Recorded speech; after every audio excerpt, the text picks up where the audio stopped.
KPM.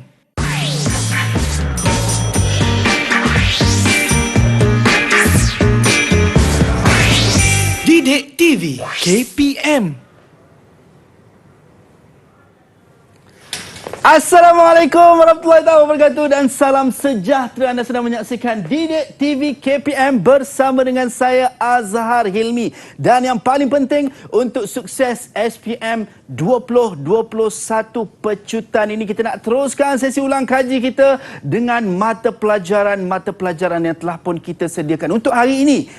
Untuk adik-adik mungkin yang sedang menonton pada ketika ini, murid-murid yang sedang menonton pada ketika ini nak memastikan SPM tahun ini sukses dan cemerlang untuk mata pelajaran pengajian kejuruteraan awam kertas 1. Jadi siapa guru yang akan bersama dengan kita pada hari ini? Jom kita nak saksikan dulu profil guru ini.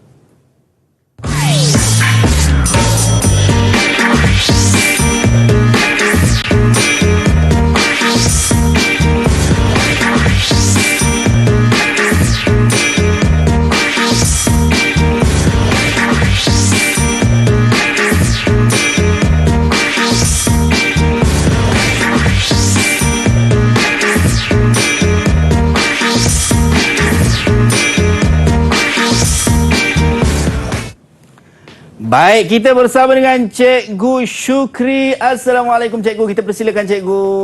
Okay, waalaikumsalam guru tu.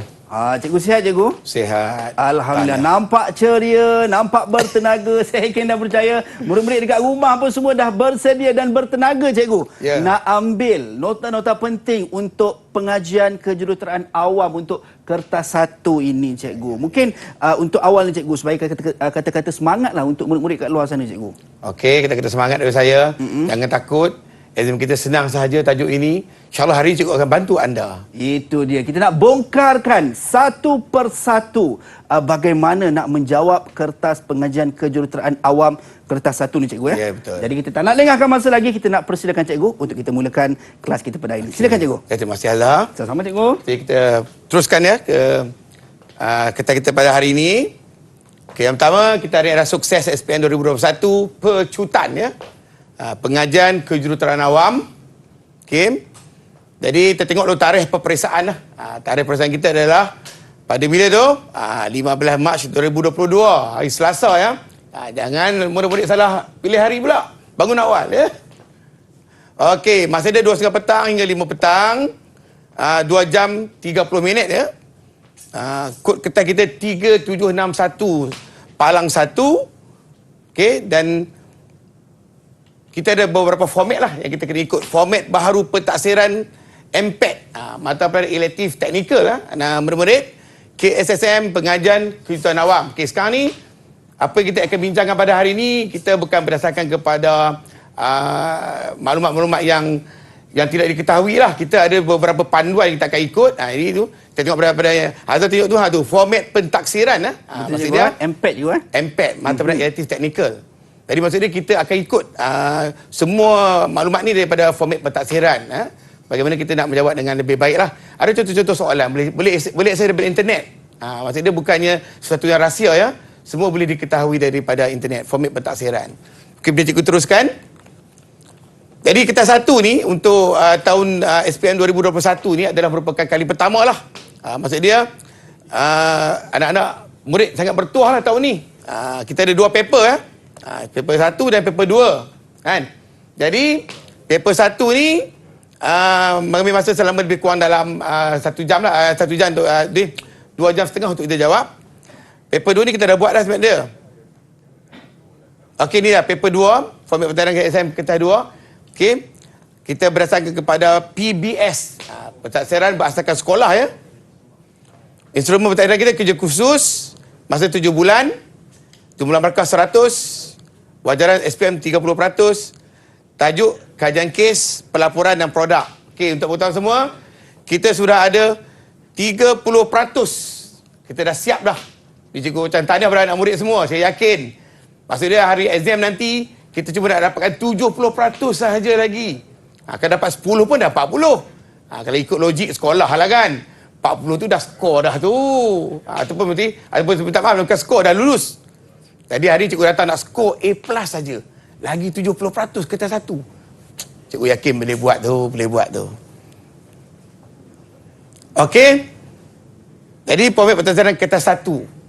Pengajian kejuruteraan awam. Okey, berdasarkan peperiksaan. Tadi berdasarkan kerja khusus dah siap. Ini masa 2,5 jam. Jumlah markah 120 markah. Dengar macam pelik lah sikit kan. Tetapi 70% saja wajaran ataupun kita comprise kepada 70%. Jadi kita ada dua bahagian, bahagian A dan juga bahagian B ya. Jadi bahagian A kita ada 20 soalan, 60 markah. Bahagian B kita ada 4 soalan, 60 markah. Jawab semua soalan. Okey, kita tengok bahagian A. Bahagian A kita berdasarkan peperiksaan juga. Cadangan masa 1 jam ya. Maksudnya 1 jam daripada 2,5 jam tu, ya. Jumlah markah 60, jumlah soalan 20 soalan. Item setiap satu 1, 2, 3 dan 4 ataupun 5 markah. Okey. Respon terhad. Maksudnya tak boleh jawab suka-suka. Okey. Jadi tajuk utama kertas satu pengajian tuan awam bahagian A ni, okey, kita ada 20 subtopik. Biasanya kita dapat 20 soalan di dalam setiap satu subtopik ini. Jadi kita ada juga format pentadbiran PSM PKA kertas satu bahagian B. Bahagian B kita ada berdasarkan peperiksaan 1 jam setengah kita cadang 60 markah, 4 soalan, 1 item 15 markah dan kita respon terbuka esei. Yang ini orang takut. Tapi tak apa, markah dia lebih kurang sama je dengan bahagian A. Jawab semua soalan. Okey, ni dia punya tajuk utama. Untuk bahagian B ni, kita ada lebih kurang dalam 7 tajuk, tapi tajuk utama ada 5 sahaja. Pengenalan dengan keusahawanan ni kita jarang-jarang sangatlah. Yang penting adalah struktur pembangunan bangunan, ukur kejuruteraan, sistem pengangkutan, bekalan air dan juga penyelidikan kumbahan. Biasanya kita ambil satu soalan, satu daripada tajuk dia. Baik, okay, itu dia. Cikgu, kita dah tahu berkenaan dengan format pentaksiran, format peperiksaan untuk kertas 1, kertas 2, yang mana untuk kertas 1 ada 2 bahagian tadi cikgu. Ya, betul. Bahagian A dan juga bahagian B. Saya yakin dah percaya ini semua murid-murid ternanti-nanti bagaimana nak menjawab bahagian A dan bahagian B. Kita akan jumpa seketika nanti dalam Sukses SPM 2021 Pecutan. Didik TV KPM. Didik TV KPM. Baik, kembali dalam Sukses SPM 2021 Pecutan. Kita masih lagi mengulang kaji mata pelajaran pengajian kejuruteraan awam untuk kertas 1. Kita nak bongkarkan bagaimana sebenarnya nak menjawab untuk kertas 1 ni. Kita bersama dengan Cikgu Syukri jauh dari Pulau Pinang. Silakan cikgu. Ya, terima kasih banyak sekali lagi Azhar. Kita teruskan ya. Jadi kita teruskan kepada kertas 1 bahagian A, aras kesukaran. Jadi kita tengok aras kesukaran 5/3/2. Ini bukan saya bagi. Ini daripada format pentaksiran yang saya tunjukkan tadi tu. Yang kita boleh akses daripada internet. Jadi kalau kita tengok daripada 20 soalan kita ada tu, 10 soalan aras rendah. Senangnya anak murid. 6 soalan aras sederhana. Dan kita akan ada 4 soalan aras tinggi. 4 soalan je aras tinggi tu. Tapi tak tinggi mana pun. Senang sangat. Kita tengok. Aras rendah. Contohlah kan. Contoh soalan rendah yang pertama kita tengok ni. Ni. Berikut ada sebahagian daripada proses rawatan air yang tidak mengikut urutan yang betul. Kenapa dia nama aras rendah? Sebab kita ada beberapa pernyataan bagi kat sini ataupun soalan-soalan. Kita cuma nak tanda-tanda je. Dia aras rendah kerana dia adalah jenis select type. 1, 2, 3, 4 tu kita dah ada jawapan. Select dalam ni. Tu. Letak je. 4, 2, 1, 3. Secara ilmu lah. Secara berilmu. Berfakta. Bukan auta lah kan. Senang yang select type. Ni dah aras rendah. Okey. Soalan yang kedua. Kita tengok aras rendah lagi. Senang sangat. Masih lagi select type. Nak pilih A atau B je pun. Tentang kayu-kayu berat. Kayu keras berat atau keras ringan. Senang sangat. Kita baca kayu cengal. Kayu cengal ni kita tahu dah. Memang kayu keras berat. Maksud dia, cikgu baca soalan dia belum habis lagi, cikgu dah tahu jawapan. Jenis select type. Kayu getah, cikgu tahu memang kayu lembut. Ya. Okey. Kayu nyatuh adalah kayu jenis keras ringan juga. Kayu merbak adalah merupakan kayu keras berat. Ya. Jadi tengok ni kita ada AB.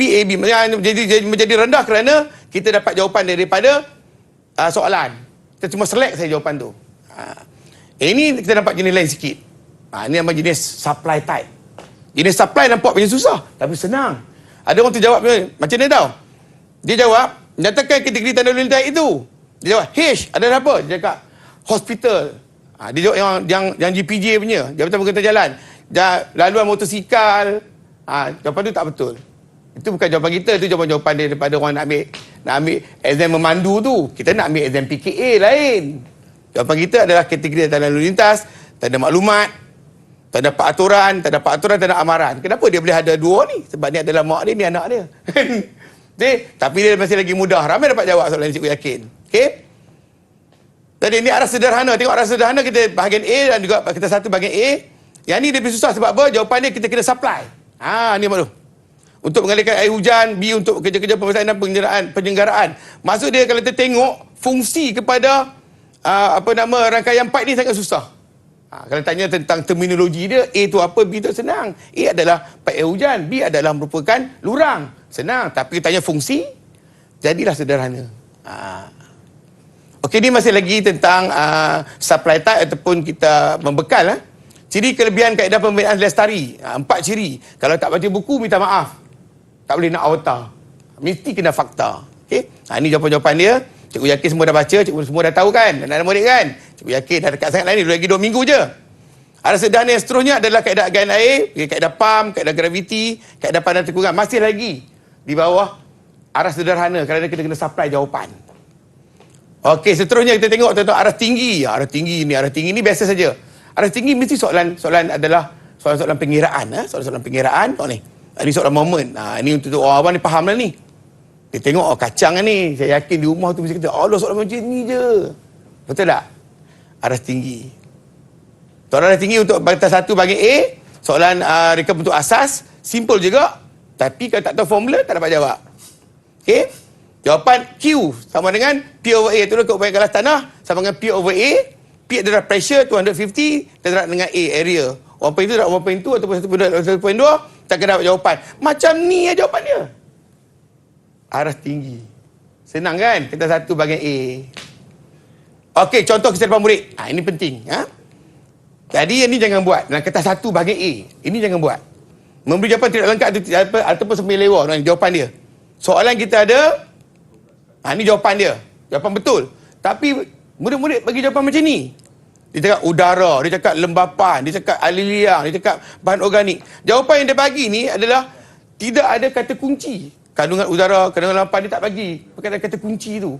Itu adalah satu kesilapan sangat besar. Tapi dia rasa dia jawab kan, Nazar kan? Anak murid dia rasa dia jawab. Tapi itulah dia tak jawab rupanya. Okey? Yang ini bersama memberi jawapan yang mengikut logik sahaja. Ni, jawapan dia jawab. Jawapan murid, belakang rumah. Di manakah tempat lokasi pembasahan lurang? Berhampir jalan raya. Berseberang tandas. Di hujung paip. Dia bagi jawapan ikut logik dia. Bukannya ikut fakta. Fakta kejuruteraan. Jadi kita satu bagi A. Memberi jawapan lebih dari ruang yang disediakan. Ini jaga hati-hati. Ramai tak tahu ni. Tengok, nyatakan 3 sistem pepaipan bekalan air. Jawapan betul dia. Betul 3. Lepas tu dia bagi jawapan murid. Dia bagi jawapan yang salah dulu. Lepas tu dia teringat, dapat ilham daripada mana, dia dapat jawapan. Dia tak padam yang salah tu, dia tambah kat bawah yang betul. Tak dapat markah juga.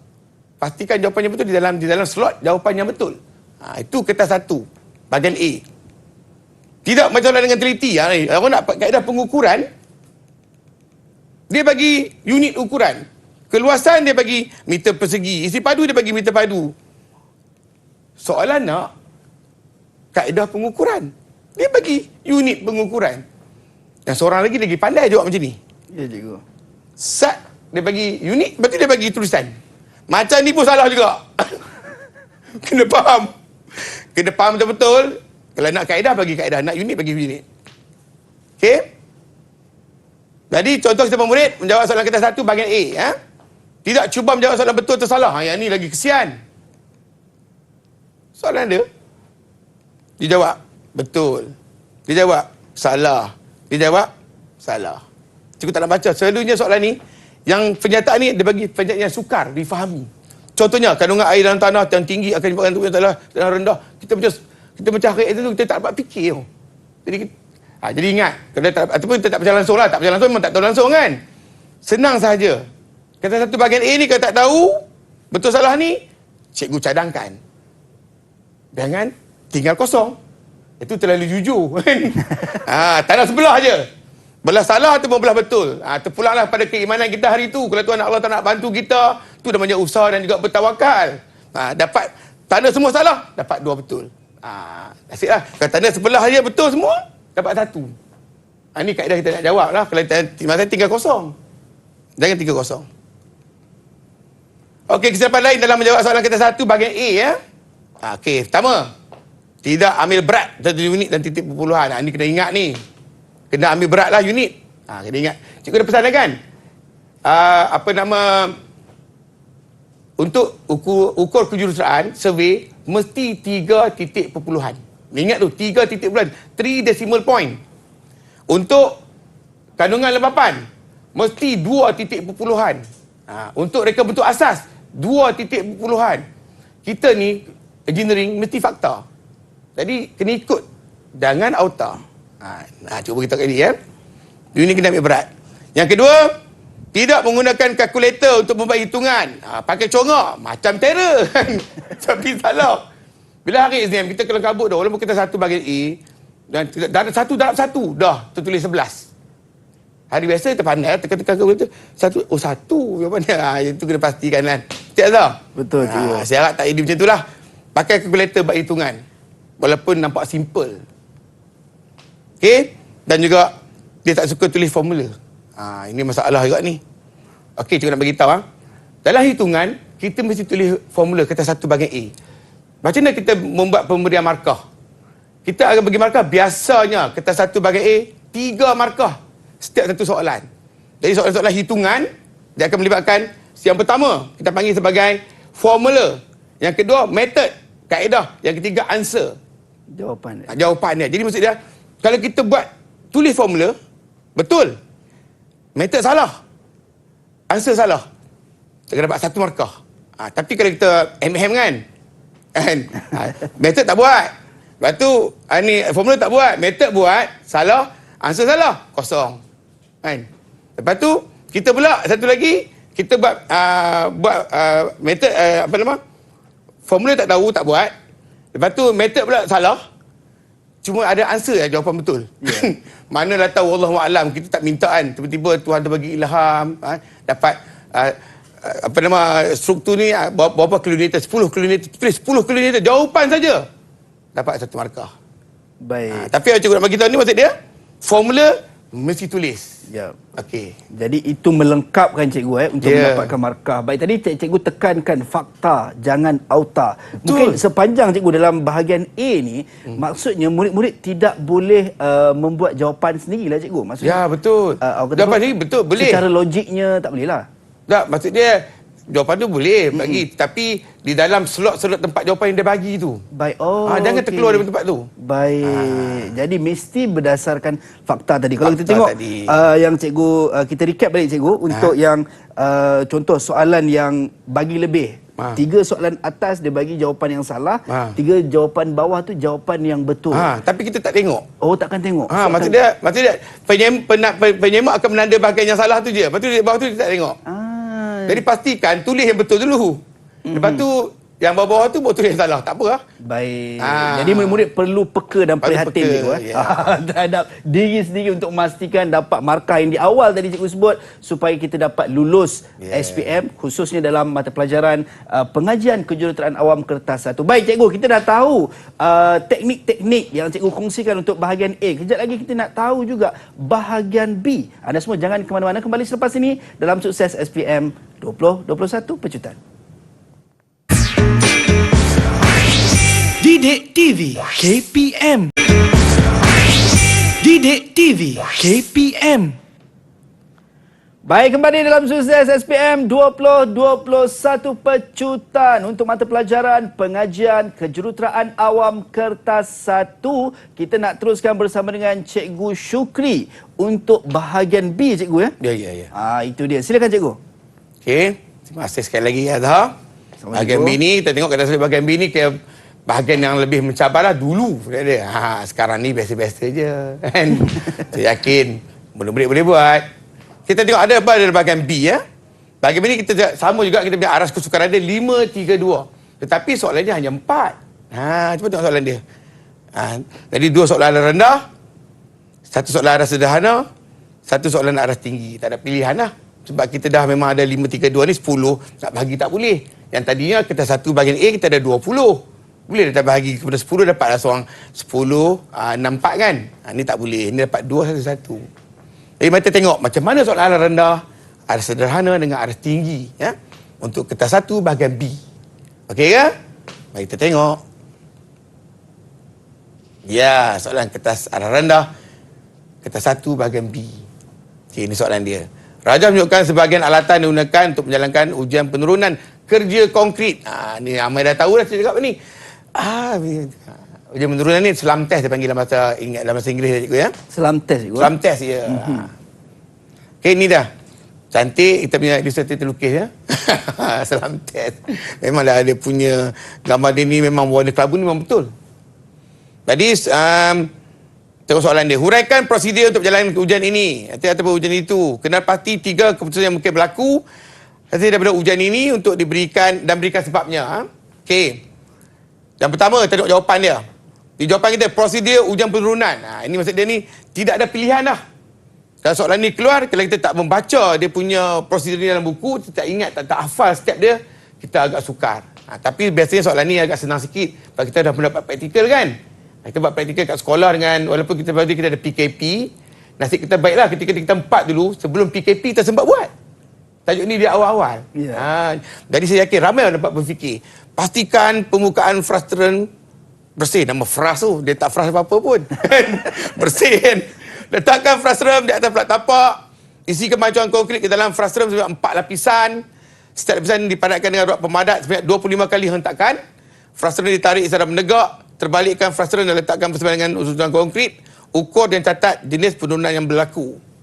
Okey, itu bahagian itu jawapan A. Jawapan B, 3 keputusan yang mungkin berlaku. Yang pertama, kita namakan sebagai penurunan sebenar ataupun dalam bahasa Inggeris kita panggil sebagai true slump. True slump kerana campuran konkrit berkualiti ataupun simen yang mencukupi lah. Yang kedua, kita akan berlakunya penurunan ricih ataupun kita panggil sebagai shear slump. Campuran kekurangan simen ataupun kita panggil last kali kita panggil penurunan runtuh atau collapse. Campuran terlalu basah. Jadi ini kemungkinan akan berlaku pada 3 keputusan. Tapi adakah ini soalan nak keluar? Tak pasti. Cikgu pun tak tahu. Apa yang lebih penting lagi nak beritahu adalah kita mesti menghafal dia punya step dia. Tanpa hafalan, kita tadi juga tidak boleh auta, mesti berfakta. Baik. Itu dia soalan nombor 1 bagi kertas 1 bahagian B yang kita mesti kena kuasai lah. Kena hafal semua maklumat-maklumat ni dan kita kena jawab. Okey, ni soalan nombor 1. Cuba tengok soalan nombor 2 kan. Selain daripada soalan ujian penurunan ada lagi soalan lain. Soalan ujian mampatan, semua berkaitan dengan konkrit. Semua kena ingat. Okey, soalan aras rendah. Satu bahagian B, masih sama. Ini adalah soalan-soalan daripada soalan geoteknik ataupun soalan tanah. Okey, kita ada raja menunjukkan sebuah rumah telah hampir runtuh akibat kegagalan tanah yang mendak. Lepas tu kena ingat tu, kegagalan tanah. Dia ada kegagalan cerun. Dia ada kegagalan cerun. Terangkan faktor-faktor yang menyebabkan kejadian itu berlaku. Okey, kenal pasti 2 ujian yang digunakan untuk menguji keupayaan galas tanah. Okey, soalan cikgu nak beritahu ni, pastikan sebelum jawab soalan ni, dia tanya tanah ke, dia tanya cerun. Nampak arah rendahnya? Nak jawapan dia. Kenapa dia di arah rendah? Tadi prosedur kan? Yang ini, jawapan ni semua sebenarnya ada di dalam buku. Hafal bagi balik. Walaupun nampak rumah dan dalam keadaan yang lain, tapi jawapan ni ada. Maksudnya dia hanya menggunakan satu aras dipanggil sebagai aras kefahamannya. Kita ada 5M ya. Ni. Nah, kita satu bahagian ni ada 5M. Memahami. Kita mengaplikasi. Yeah. Kita dia panggil yang ketiga kita buat apa? Kita memahami, mengaplikasi, sintesis menganalisis. Yang keempat, kita menilai. Yang terakhir kita buat produk lah ataupun mencipta. 3M, 5M tapi untuk peringkat kita ni kalau soalan teori tak sampai mencipta lah, sampai ke aras yang keempat saja, iaitu menilai. Menilai masuk bawah tajuk aras tinggi nanti. Baik. Ini adalah aras rendah saja. Okey ya? Boleh? Tekanan sekeliling. Dan kita ada satu ujian, ujian pendusukan piawai. Pernah tengok ni? Ujian program kita boleh tengok. Sebab kita memang pernah buat di sekolah. Untuk menguji kegagalan tanah. Okey, Arana dah habis. Tengok contoh-contoh soalan aras sederhana. Aras sederhana, kertas 1 bahagian B. Ya? Okey, dalam kertas aras sederhana ni, Raja menunjukkan satu kawasan perumahan yang menerima bekalan air daripada tangki simpanan Q menggunakan kaedah PAM. Kaedah PAM, kaedah ajian air ini telah memberi masalah kepada pengguna di kawasan itu. Ini dia. Ini ada rajah kontur. Kita tengok ni kontur 30, kontur 35, 40 dan 45. Jadi tangki perkhidmatan berada pada bukit. Ini kawasan perumahan terancang. Jadi kalau logiknya sebagai seorang local authority sebagai, tak mungkinlah kita buat kesilapan ini. Takkanlah tangki air dah tinggi nak pakai PAM lagi kot. Tapi soalan ini dikreatkan untuk menguji pelajar. Sebagai seorang jurutera, kena jawab dengan baiklah. Itu namanya sederhana tu. Baik. Okey, terangkan masalah yang berlaku daripada kaedah agen air itu. Apa tengok? Cadang dan huraikan satu kaedah agen air yang sesuai untuk mengatasi masalah itu. Jadi masa kita tengok ni, dia ada masalah. Kenapa dia ada masalah? Apa masalah dia tanya? Jadi kita kena jawab. Bagi seorang jurutera, ini jawapan dia. Macam. Yang pertama, masalah yang berlaku, tekanan air tinggi menyebabkan paip mudah pecah. Ini macam ni. Azhar tengok ni. Maksudnya anak murid tengok, ya, Q tu kita letakkan tangki perkhidmatan. Jadi kita akan memberi tekanan yang tinggi kepada rumah ni. Bila dia turun tu dah tinggi, kita pumpkan lagi pula. Lagilah dia pecah. Jadi maksud dia, tak sesuai tekanan air tinggi. Dah lah graviti ditambah lagi dengan pump. Macam tak logik jawapan kan? Betul juga. Dan soalan tu tak logik. Tapi kita rancang nak menguji pelajar. Baik. Yang kedua, pengair akan terjejas kerana berlakunya bekalan elektrik terputus. Tak ada elektrik, air pun tak ada. Memerlukan kos yang tinggi untuk selenggarakan PAM. Maksudnya kalau PAM dia gunakan PAM, kalau kita gunakan PAM, maksudnya kita mesti kena sentiasa berjalan PAM tu 24 jam. Jadi kita perlukan kos yang tinggi untuk selenggara PAM tu lah. Kita memerlukan pemantauan berterusan untuk memastikan PAM dalam keadaan optimum. Maksudnya, PAM ni kena ada satu tenaga kerja mahir. Kena upah juruteknik pula duduk kat rumah PAM tu. Okey. Tapi, soalan yang kedua, cadang dan huraikan satu keadaan air yang sesuai untuk mengatasi masalah itu. Okey. Tadi yang paling sesuai apa dia? Kaedah? Graviti. Datanglah rumah di bawah. Tangki perkhidmatan kat atas. Pakai graviti je lah. Patutnya macam itulah masa mesyuarat kan. Takkanlah buat boleh tak mesyuarat kot. Nak menguji pelajar. Okey, kaedah graviti. Kenapa nak pakai kaedah graviti? Air dapat disalurkan kepada pengguna hanya dengan menggunakan kaedah tekanan graviti sahaja. Kaedah ini menjimatkan kos operasi. Jimat kan? Lepas tu, tidak memerlukan penyelenggaraan PAM. PAM tak perlulah. Dah PAM tak ada, dah selenggara apa kan? Okey, tidak menggunakan bekalan elektrik. Jimat lagi tu. Kan? Tidak memerlukan tenaga kerja mahir untuk penyelenggaraan PAM. Persoalan dia, kenapa dia aras sederhana? Sebab kesemua maklumat yang cikgu ada ni juga datang daripada bacaan di dalam buku. Maksudnya kita masih lagi dalam keadaan memahami ataupun kita recall terhadap ilmu tanpa lagi menggunakan maklumat terkini yang barulah. Kita nak keluarkan ke sini. Ini dia contoh-contoh soalan aras sederhana. Kertas 1 bahagian B. Okey, Azhar nak tanya apa-apa ke? Ataupun setakat ini saya memahami cikgu berkenaan dengan jawapan, cara menjawab berdasarkan rajah yang diberikan cikgu. Yalah. Tapi masih lagi tak menggunakan arah yang tinggi lah. Masih lagi kita gunakan yang buku yang ada tu, kita baca balik dan kita aplikasi dalam situasi yang baru. Jadi kalau murid tidak memahami ataupun tidak menguasai rajah tersebut, jadi mungkin sedikit masalah untuk mereka nak menjawab. Betul. Di ruangan jawapan cikgu. Yalah. Betul tu. Baik cikgu. Seterusnya cikgu. Okey. Ini kita ada satu soalan. Ya. Masih lagi arah sederhana. Kita satu bahagian B. Ini panjang sikit lah kan. Yang ini ada soalan pengiraan. Soalan pengiraan maksud dia, semua soalan-soalan hitungan diambil kira sebagai soalan arah sederhana. Selain daripada soalan ukur aras ni, kita ada soalan lain. Soalan struktur, dia panggil soalan momen. Momen ni bukanlah menunggu sebentar, tidak. Momen ni maksud dia soalan struktur lah. Bila faham struktur tu, dia memang soalan momen. Pun pengiraan dia panjang juga. Ini soalan ukur aras. Kita kita juga ada soalan pengiraan seperti reka bentuk asas kan, pun perlukan di bawah tajuk aras sederhana. Okey, untuk soalan ukur kejuruteraan ni kita ada dua bentuk soalan. Ini namanya ukur aras. Ramai silap. Mereka cakap tentang alat aras. Sekarang ni sukatan pelajaran baru sudah tidak ada lagi alat aras. Leveling instrument. Dah tak ada lah. Sekarang ni kita gunakan alat theodolite. Ada theodolite ni boleh buat dua kerja lah. Theodolite lah, bahasa Melayu panggil theodolite. Boleh buat dua kerja. Yang pertama boleh buat ukur aras. Yang kedua dia boleh buat ukur terabas. Dua sekali juga. Dia satu alat boleh buat dua kerja. Dia boleh buat pengukuran menegak untuk ini. Baik. Dia juga boleh buat pengukuran mengufuk. Tetapi ramai orang salah faham. Dia ingat yang lama. Yang lama namanya ukur aras. Leveling instrument. Alat lain. Baik. Alat tu hanya boleh buat ukur aras saja.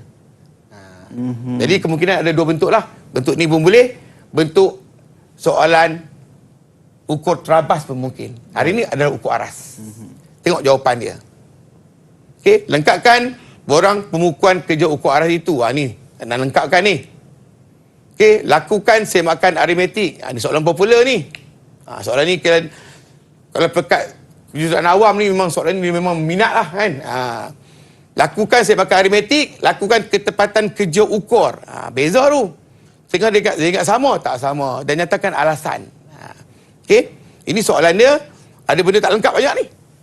Nanti kita tengok. Bila kita buka nanti, yang merah tu adalah merupakan jawapan. Baik. Jawapan contoh aras sederhana. Tengok ni. Kenapa dia sederhana? Sebenarnya nampaknya nombor-nombor ni menakutkan kan? Senang bagi pelajar. Semua suka. Yang merah semua jawapan dia ni. Ini adalah merupakan jawapan bagi soalan aras sederhana tu. Aras-aras kita ada 53.30 kita dapat. Dia sama dengan batu aras 1. Batu aras ni adalah merupakan batu yang ada di atas muka bumi daripada aras laut. Ya. Jadi kalau anak-anak pelajar ataupun anak-anak murid ataupun Azhar nampak dia tulis dia 3.30 batu aras ni melambang kita daripada aras laut. Setinggi 53.330 meter. Baik. Tapi ada yang negatif tau. Oh. Negatif kita bawah daripada aras laut dah. Bawa dalam lah. Kalau ombak naik tu tenggelam kita. Okey, ini adalah contoh jawapan. Baik. Jadi kita dah ada, ini namanya semakan aritmetik. Dia mesti sama. 1.0, 1.0 mesti sama. Okey. Baik. Okey, yang ni. Ralat yang dibenarkan. Kita ada formula sini. 0.012 square root to D ataupun square root panggil apa? Saya dah lupa. Punca kuasa 2. Punca kuasa. Ni kan. Jadi kita square root ke 0.32 kita akan dapat 0.07. Okey, ralat yang dibenarkan adalah 0.007. Ralat yang kita buat 0.006. Maksudnya kita boleh buat salah 0.06. Dia bagi buat 0.07. Ni kita punya solution kita. Kerja ukur ni boleh diterima kerana alat sebenar adalah 0.06 lebih kecil daripada alat yang dibenarkan. Rupanya kita boleh buat salah. Ya. Buat kerja ukur ni kita macam pasal survey tu kan, kita boleh buat silap. Silap kita adalah 0.006. Baik. Dia bagi salah 0.007. Diterima pakai jawapan ni. Jadi kalau kita tengok dalam jawapan ni cikgu, murid perlu untuk sertakan sekali dia punya jalan kira cikgu. Dah mesti. Ni jalan kira dia. Jawapan-jawapan ni kena ada ni. Baik. Ini mesti pakai alat terakhir tolak alat pertama. Pandangan naik tolak turun. Baik. Dan juga pandangan belakang tolak pandangan hadapan. Baik, itu dia. Kita dapat tahu cikgu untuk bahagian B ni walaupun nampak macam sukar tetapi sebenarnya ada teknik-teknik cikgu. Betul. Nak menjawab seperti yang cikgu kongsikan sebentar tadi untuk aras rendah dan juga aras sederhana untuk bahagian B ni. Baik, anda semua jangan ke mana-mana. Ada banyak lagi yang cikgu nak kongsikan dan kita nak bongkarkan teknik nak menjawab kertas pengajian kejuruteraan awam untuk kertas 1 ini. Kita jumpa seketika nanti dalam Sukses SPM 2021 Pecutan. Didik TV KPM. Didik TV KPM. Baik, kembali dalam Sukses SPM 2021 Pecutan untuk kertas pengajian kejuruteraan awam kertas 1. Kita masih bersama dengan Cikgu Syukri untuk bongkarkan bagaimana ataupun teknik kita nak menjawab dalam kertas ini. Saya yakin dan percaya murid di rumah semua seronok, bertenaga, rasa teruja untuk pastikan kertas ini anda lulus dengan cemerlang dan sukses. Baik cikgu, bila murid-murid dah bersedia, saya nampak cikgu pun nampak luar biasa ini cikgu. Kita nak teruskan sesi ulang kaji kita cikgu. Silakan. Okey, terima kasih Azhar sekali lagi. Berkali-kali terima kasih ya. Okey, kena aras tinggi. Aras yang dinanti-nantikan lah. Baik. Macam cikgu cakap tadi lah, nama yang tinggi senang je. Boleh buat insyaAllah, cikgu yakin. Okey, tengok. Contoh soalan aras tinggi, kertas 1 bahagian B ya. Raja menunjukkan cadangan dua laluan P dan Q bagi pembinaan jalan untuk menghubungkan pekan A dan pekan B. Mana ada rajah dia? Ni dia rajah dia. Di cadangan lah. Jadi ni ada pekan A, pekan B nak buat. Okey, kita akan ikut laluan Q. Nampak yang putus-putus tu laluan Q. Dan yang ni ada laluan P. Yang ni naik bukit. Yang ni P ikut tepi-tepi bukit. Ni soalan ni memerlukan aras tinggi. Kenapa? Nak berfikir. Ya, cikgu. Berfikir di luar daripada kotak lah sikit. Jawapan tidak ada dalam buku. Maksudnya kita kena pakai soalan jurutera, fikir jawapan dia macam mana, bagi. Baik. Tapi ingat, bukan auta, mesti fakta. Itu yang penting. Okey, tentukan laluan yang paling sesuai untuk pembinaan jalan itu. Berikan alasan anda. Okey. B, kenal pasti dua ciri-ciri turapan lentur. Ataupun dia panggil flexible pavement. Okey. Cuba tengok jawapan. A, laluan paling sesuai dan alasan. Laluan Q.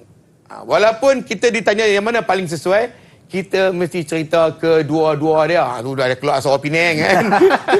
Dia mesti cerita kedua-dua dia. Maksud dia kena cerita kedua-dua dia. Laluan Q boleh, laluan P boleh. Kena habaq. Tapi ramai pelajar dia akan beritahu satu sahaja. Dia mana dia kata, saya paling sesuai yang P. Tak boleh gitu. Aras tinggi kena beritahu kedua-duanya. Okey, laluan Q. Kurang kerja-kerja pemotongan dan penembakan tanah. Q kat tepi. Betul lah tu kan. Tidak memerlukan kerja-kerja tanah yang tinggi. Tidak jarak yang panjang. Kos pembinaan jalan tinggi. Nampak ni macam negatif. Sebenarnya negatif ke positif ke kena tulis. Ya. Ke semuanya. Okey. Masa perjalanan lebih panjang, lebih perabot jalan. Ni macam road fixtures bukan perabot dekat dapur tu. Ni saya yakin anak-anak murid semua dah faham apa itu perabot jalan. Sebab baru ni kita buat kerja khusus kan. Okey, laluan P, lebih kerja-kerja pemotongan dan penembakan tanah. Memerlukan kos kerja tanah yang tinggi, jarak pendek, kos pembinaan jalan rendah, masa perjalanan lebih singkat, kurang perabot jalan. Kalau kita tengok jawapan dia, jawapan yang atas dengan jawapan di bawah, laluan Q, laluan P adalah bersamaan ataupun berlawanan. Tapi mesti bagi kedua-dua jawapan. Lepas tu dia pilih. Yang paling penting dekat sini ni. Oleh itu. Tak apa. Memang aras tinggi. Ya, aras tinggi. Betul, cikgu. Betul. Ya. Oleh itu, laluan P adalah paling sesuai. Baik. Katakanlah. Lepas sebagai seorang jurutera kita buat penilaian. Ada orang setuju. Dia kata, kok tepi tinggi, kok atas tinggi. Saya nak kok tinggi, kok atas ke bukit. Maksudnya jawapan sini mungkin akan ada berlawanan. Tak setuju. Saya tak suka P, saya suka Q. Boleh juga. Baik. Maksud dia terpulang kepada pengubah soalan tahun itulah. Jadi maksud dia kawan tu bagi tahu bahawa dia suka P, maka P lah. Hilang satu markah. Sebab awak pilih Q. Tapi yang tadi semua betul. Ya. Jadi taklah berlaku sangat penganiayaan kan. Ya. Maksud dia seperti jawab dulu. Baik. Dan awak menilai. Okey, dua ciri terapan lentur. Pertama sekali, terapan lentur ni terapan yang dia panggil flexible pavement. Kita tengok kat jalan tu yang warna hitam lah. Selalunya anak-anak muda suka panggil jalan tar. Jadi kita jadi engineer janganlah panggil jalan tar. Jalan bitumin tu. Sebut perkataan lebih fakta. Okey, permukaan jalan adalah rata dan selesa bersifat elastik. Tidak memerlukan sambungan pengembangan. Ini jawapan lah. Ini cuma pelengkap lah jawapan kepada 15 markah ni. Baik. Yang pentingnya yang atas ni. Memerlukan satu jawapan lebih tinggi ya di aras dipanggil sebagai aras menilai ya. Yang keempat lah lebih tinggi daripada aras memahami dan juga aras mengaplikasi. Okey, soalan aras tinggi ya. Yang kedua, contoh yang kedua. Ini adalah bentuk asas dia bagi dua jenis asas digunakan untuk sebuah pangsa penuh dia beri tujuh tingkat. Dalam exam dia tak garis lah, tapi kita buat macam bentuk bowl. 7 tingkat tu memberi makna tu. Yeah. Tinggi 7 tingkat kan. Tapi orang kenapa cikgu 7 tak boleh 8 pula. Okeylah. Asas A, asas B. 7 contoh aja ya. Kena pasti nama asas A dan asas B. Tentukan kesesuaian setiap jenis asas untuk pembinaan asas pasal puri itu. Ini pun memerlukan satu pemikiran secara kritis ataupun kreatif yang lebih tinggi lah. Menjawab secara kebat di luar kotak. Jawapan dia. Tapi jawapan-jawapan ni walaupun tidak ada dalam buku, mesti bersifat fakta. Sesuai untuk kelas tanah yang tinggi atau rendah, boleh menanggung beban lebih daripada 4 tingkat, digunakan pada bangunan struktur kerangka, kaedah pembinaan sukan, pasal pembinaan panjang, kos pembinaan tinggi. Ini adalah asas A. Asas B dia kata sesuai untuk kelas yang tinggi, lebih kurang sama, boleh menanggung beban kurang daripada 4 tingkat, ni lebih ni kurang. Digunakan pada bangunan struktur kerangka, kaedah pembinaan lebih mudah, masa pembinaan pendek, kos pembinaan murah. Tengok, dia bagi jawapan. Jawapan dia ada 2 tau. Asas A, sesuai untuk pembinaan bangunan itu. Asas B, tidak sesuai untuk pembinaan bangunan itu. Ada sebab. Ada sebab. Boleh dia jawab, dia pilih asas A saja, sesuai untuk, berarti B tak tulis. Boleh tak, Azhar? Saya rasa... Ni dia punya apa, punya kenyataan dia. Ya. Ini nak pilih, untuk tentukan saya nak pilih tu, tulis satu je. Kalau saya rasa mungkin perlu diletak 2 sebab dia punya fakta dia berbeza antara satu sama lain. Betul ke cikgu? Betul. Dia fakta tak kisah yang tu sebenarnya. Tak apa, betul tu. Betul juga, okey. Betul. Cuma saya nak beritahu lah ni, anak-anak murid. Ini jawapan yang paling best bandingan jawapan-jawapan sebelum-sebelum ni. Baik. Kalau kita tulis satu saja sesuai, tadi kita dapat mungkin tak betul kan? Lepas tu yang bawah ni tidak sesuai kan? Mungkin markah dia bagi 1 poin. Okey, cuma nak beritahu dalam bahagian B ni satu benda je, tak sama macam bahagian A. Ya. Bahagian A tak boleh tulis sembarangan. Ya. Bahagian B tulis banyak-banyak. Okey. Tidak, markah tidak akan dipotong. Baik. Jadi rasa nak tulis. Tapi berfakta lah. Baik. Janganlah sampai terkeluar sangat fakta. Walaupun tak betul, tapi kita tak akan potong markah. Betul, boleh tulis banyak benda. Baik, cikgu. Ya. Yalah. Contoh lagi, ada 3 contoh. Ini tentang tembok penahan pula dengan tembok gabion. Okay, untuk menstabilkan cerun. Kerak cerun runtuh air ni. Tanah runtuh kan. Jadi, sebelum cikgu dah pernah bentang tentang tajuk cerun ya. Tentukan keseluruhan bagi setiap kaedah pesusunan cerun itu. Okey? Kita dapati 2 contoh yang untuk pesusunan cerun itu. Kaedah A, tembok penahan. Kaedah B, tembok gabion. Bukan gaban, gabion. Gabion. Jadi, tembok penahan dapat menahan beban dengan kukuh sesuai untuk kawasan besar, kawasan bidang lambat, bidang sukar, kaedah penyerapan air tinggi, memerlukan lubang leleh. Kan? Okey, kaedah B dapat menahan beban dengan kukuh, sama juga. Sesuai untuk kawasan besar, sama juga. Masa pembinaan cepat. Ini lambat, ni cepat. Cuba tengok dia punya kata kunci dia. Di atas sepatah jalan raya yang perlu digunakan dengan keadaan segera. Itu dia punya maklumat. Ya. Kita akan pilih tembok gabion. Sebab dia laju, tembok ni. Pasang dengan sangkap, pasang terus. Siap. Laju. Okey? Jadi, kaedah B adalah lebih sesuai. Ya. Sebab dia untuk pembinaan segera. Okey, seterusnya kita tengok. Kelemahan murid dalam kelas 1, bahagian B. Banyaklah kelemahan. Yang ni cikgu dah rangkum. Cikgu dah rangkum murid. Boleh tengok. Yang pertama, soalan tidak dibaca dengan teliti. Ini bahaya. Baca soalan dulu. Takut nanti dia minta ujian lain, bagi ujian lain. Ya. Minta ujian speedy, bagi ujian ketuhar. Okey, tidak menjawab menggunakan istilah kejuruteraan. Yang ini banyak berlaku. Cikgu selalu ulang-ulang ni. Okey, kita kan orang utara, dia kata konkrit dibubuh. Konkrit mana boleh dibubuh? Kacau konkrit. Itu bahasa-bahasa tak boleh digunakan. Kita gunakan bahasa-bahasa istilah kejuruteraan yang lebih sesuai untuk bahagian B. Tidak memberi fakta berbentuk kejuruteraan. Ya. Ini bahaya ni. Orang minta kenapakah satu projek itu gagal, dia tak abak kata gagal sebab apa? Dia pergi abak benda lain. Patutnya dia kata gagal sebab kaitan dengan bahan binaan apa semua lah kan. Dia kata lain. Contohnya dia kata dia kata pengawal mencuri bahan-bahan binaan, bekerja tidak jujur. Memanglah jawapan tu kita boleh pakai, tetapi dia tidak berkaitan dengan kejuruteraan. Dia bukan tak berkaitan dengan kejuruteraan, dia tidak fakta senang. Pakai fakta je. Baik, cikgu. Tidak mengikut peraturan titik perpuluhan. Ini saya cakap tadi dah kan. Menjawab soalan tanpa merujuk pertukaran markah ini. Setiap kali pertukaran markah dia bagi 10 markah. Dia nak minimum 10 poin. Mesti jawab dalam keadaan 1 bahagian A, bahagian B. 10 markah, 10 poin. Baik. Lepas tu tengah buat 10, teringat lagi 10. Nak tulis ke tak tulis? Tulis juga. Tulis banyak-banyak. Bahagian B, markah tidak akan dipotong. Ya. Tulis banyak-banyak. Okey? Tidak suka menulis formula. Terus membuat hitungan dan jawapan. Cakap tadi dah kan? Okey, mengarang esei tanpa fakta. Ya. Tak mau. Jawapan kita semua fakta saja. Memberi jawapan positif pada soalan negatif. Ini soalan ni. Kenapa sesuatu projek pembinaan itu gagal? Negatif ke positif soalan dia? Negatif. Negatif. Maka jawapan dia adalah simen berketul-ketul, air kotor. Dia punya jawapan dia. Ya. Tapi Rabi boleh jawab, simen perlu digunakan dengan simen yang berkualiti tinggi. Air mestilah bersih. dia telah memberi jawapan positif terhadap soalan negatif. Baik. Tak betul.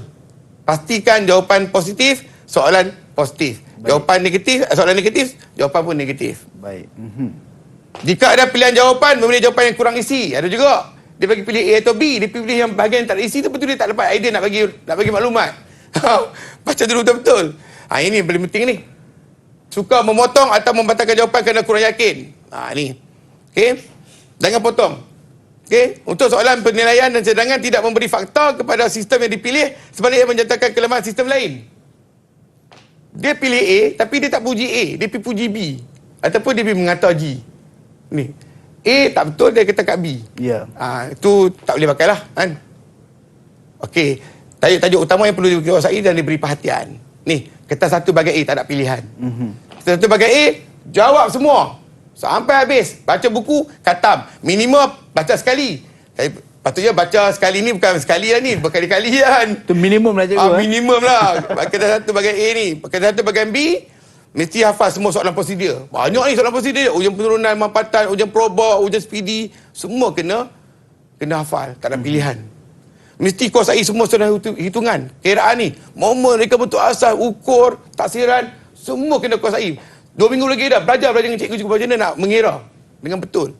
Mesti fahami soalan aplikasi pengetahuan. Ya. Faktor pengaruh stabil tanah, faktor pengaruh stabil cerun, kaedah dan juga sistem pembersihan, sistem paip lekapan dan sistem salur kumpulan domestik mesti kau nak kuasai. InsyaAllah boleh buat. Baik, itu dia. So kita dapat cikgu saya rasa berpuas hati, rasa macam kenyang cikgu. Ilmu hari ini dapat daripada cikgu Syukri. Teknik-teknik bagaimana kita nak memastikan kertas pengajian kejuruteraan awam kertas 1 ni kita dapat kuasai dan kita dapat pastikan dalam SPM nanti kita lulus dengan cemerlang cikgu. Sedar tak sedar cikgu, kita dah hampir sampai ke penghujung rancangan untuk kita punya program kita pada hari ini, Sukses SPM 2021 Pecutan. Mungkin sebagai kata-kata akhir cikgu untuk murid-murid kita dekat luar sana yang sedang menonton di tengah risau cikgu 2 minggu lagi cikgu ni. Silakan cikgu. Okey, kepada anak-anak murid kita yang di luar sana tu, anak-anak murid cikgu, anak-anak murid sekolah-sekolah yang lain bersama yang ambil pengajian kejuruteraan awam, cikgu ucapkan selamat mengambil peperiksaan tau. Jangan risau, senang saja PKA ni. Yang penting kita kena usaha, kita mesti berdoa dan juga kita bertawakal. InsyaAllah anda akan percaya. Amin, amin. Baik, kita nak ucap jutaan terima kasih kepada Cikgu Muhammad Syukri Muhammad Syarif daripada Sekolah Menengah Teknik Tengku Abdul Rahman Putra Pulau Pinang kerana sudi bersama dengan kita berkongsi ilmu dan berkongsi teknik-teknik nak menjawab. Kepada anda semua, adik-adik di luar sana yang sedang menonton, moga terus sukses dalam SPM yang sedang berlangsung pada ketika ini. Terus berjaya dengan dan kecapi impian anda semua insya-Allah. Sampai berjumpa lagi di lain masa dan di lain ketika. Assalamualaikum dan salam sejahtera.